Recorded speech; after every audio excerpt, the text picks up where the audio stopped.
இன்றே டவுன்லோட் செய்து உங்கள் ஃபேவரட் ஷோக்களை என்ஜாய் பண்ணுங்க. அக்கா, எல்லாரும் சேர்ந்து கோர்ட்டுக்கு தானே இப்ப கிளம்புறோம்.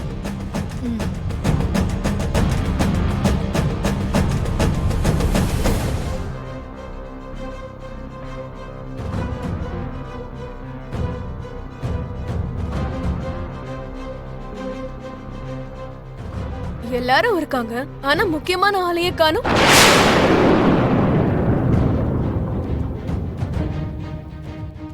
ஆமா, அது இருக்கட்டும். லக்ஷ்மி எங்க?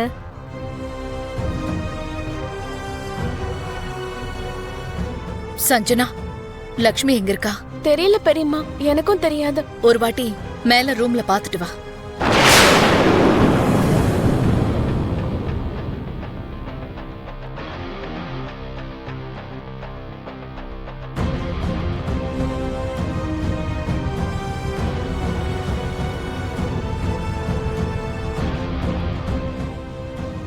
அண்ணி மேல இல்ல பெரியம்மா.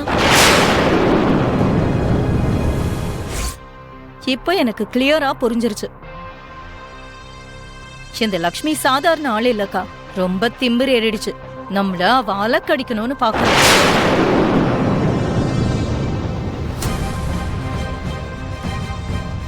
என்ன பேசிக்கிட்டு இருக்க தேவயானி? இப்ப மட்டும் லக்ஷ்மி கோர்ட்டுக்கு வரலன்னா தீர்ப்பு மறுபடியும் தள்ளி போக வாய்ப்பு இருக்கு. அதான் கோர்ட்டுக்கு வர தடுக்கிறதுக்காக தான் இப்படி ஒரு பிளான் போட்டிருக்கான்னு நினைக்கிறேன். அதனாலதான் அவளும் அவ தங்கச்சியும் யார் கண்ணிலையும் படாம எங்கேயோ போய் ஒளிஞ்சுக்கிட்டாங்க போல. லக்ஷ்மி கிட்ட இப்படி ஒரு கேவலமான புத்தி கூட இருக்கு அண்ணா.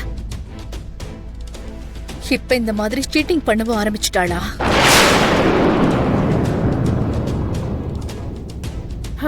அவளுக்கு தெரிஞ்சது எல்லாமே சீட்டிங் மட்டும்தான் இருக்கு.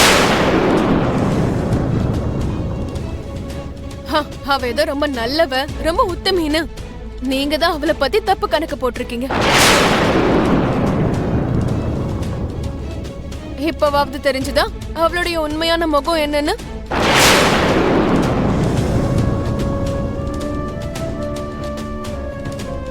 மனிஷா சொன்னது கரெக்ட் தான்க்கா. லக்ஷ்மி நல்லவ மாதிரி நடிச்சுக்கிட்டே எல்லாரையும் அழிக்க ஒரே அடியா பிளான் போடுவா. இன்னைக்கு கோர்ட்டுக்கு போகணும்னு அவளுக்கு தெரியும்ல.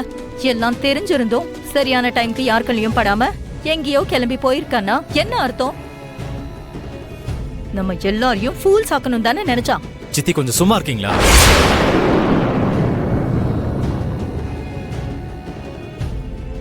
லக்ஷ்மி நீங்க நினைக்கிற மாதிரி சீப் ட்ரிக்ஸ் எல்லாம் பண்ற ஆள் கிடையாது.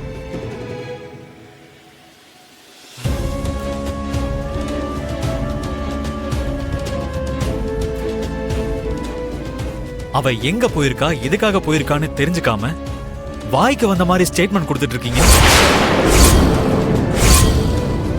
லக்ஷ்மி எதுவா இருந்தாலும் முகத்துக்கு நேராதான் சொல்லுவா.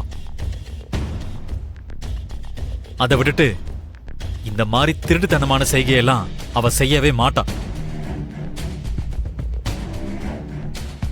ஒரு நிமிஷம் இருங்க, நானே கால் பண்ணி என்னன்னு கேட்கிறேன்.